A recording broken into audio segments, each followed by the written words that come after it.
सांगली जिल्ह्यातील आटपाडी तालुक्यातील बनपुरी येथे माणुसकीला काळिमा फासणारी आणि अंगावर शहारे आणणारी घटना उघडकीस आली आहे.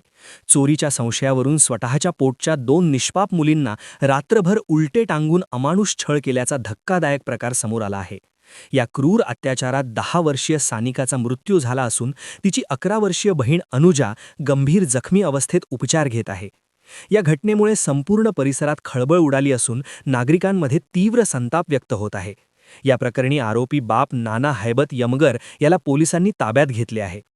मिळालेल्या माहितीनुसार बनपुरी येथील या दोन्ही मुलींवर शेजाऱ्यांनी चोरीचा संशय घेतला होता. याच संशयातून संतापलेल्या बापाने बुधवारी सायंकाळी सुमारे 5च्या सुमारास सानिका आणि अनुजा यांचे हातपाय बांधून घरातील पत्र्याच्या अँगलला उलटे टांगले. त्यानंतर या निष्पाप मुलींना रात्रभर अत्यंत निर्दयीपणे छळण्यात आले. वेदनांनी व्याकुळ झालेल्या मुली पाणी पाणी अशी आर्त हाक देत राहिल्या. मात्र आई-वडिलांनी त्यांच्याकडे पूर्णपणे दुर्लक्ष केले. इतकेच नव्हे तर या अवस्थेतच मुलींना सोडून दोघेही निर्धास्त झोपी गेल्याचा धक्कादायक प्रकार समोर आला आहे. गुरुवारी सकाळी सुमारे 6च्या सुमारास मुलींच्या आजोबांनी त्यांना खाली सोडवले. मात्र तोपर्यंत उशीर झाला होता. सानिका मृतावस्थेत आढळली तर अनुजा बेशुद्ध अवस्थेत होती. अनुजाला तातडीने रुग्णालयात दाखल करण्यात आले तर सानिकाला दुसऱ्या रुग्णालयात नेण्यात आले असता डॉक्टरांनी तिला मृत घोषित केले. दरम्यान हा प्रकार बाहेर येऊ नये म्हणून संबंधित कुटुंबियांनी सानिकाचा अंत्यसंस्कार गुपचूप करण्याचा प्रयत्न केल्याची बाबही समोर आली आहे. मात्र अनुजा शुद्धीवर आल्यानंतर तिने डॉक्टरांना आणि पोलिसांना संपूर्ण आपभीती सांगितली. वडिलांनी आम्हाला बांधून टांगले आणि मारहाण केली असे तिने सांगितल्याने या घटनेचा भयंकर तपशील उघड झाला. याच दरम्यान आणखी एक धक्कादायक बाब समोर आली आहे. मुलींना सोडवणाऱ्या आजोबांवरच आरोपी बापाने कोयत्याने हल्ला करत धमकावल्याचे समोर आले आहे. यामुळे या कुटुंबातील अंतर्गत वाद आणि क्रौर्याची परिसीमा अधोरेखित झाली आहे.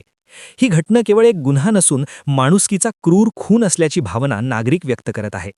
आरोपींवर कठोरात कठोर कारवाई करण्यात यावी अशी जोरदार मागणी परिसरातून होत आहे. सध्या पोलिसांकडून या प्रकरणाचा सखोल तपास सुरू आहे. आज दिनांक 26/3/2026 रोजी ग्रामीण रुग्णालय आटपाडीतून दुपारी वैद्यकीय सूचना प्राप्त झाली की मुलगी नामे ऋतुजा यमगर ही मृतावस्थेत दाखल झालेली आहे.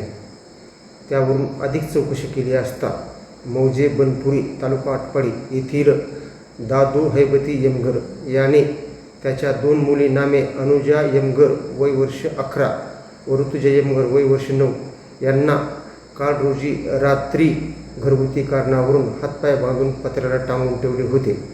त्यामध्ये अनुजा यमगर ही गंभीर जखमी झाली असून तिला जीवे ठार मारण्याचा प्रयत्न केला असल्याने तिच्यावर आटपाडी येथे उपचार चालू आहेत.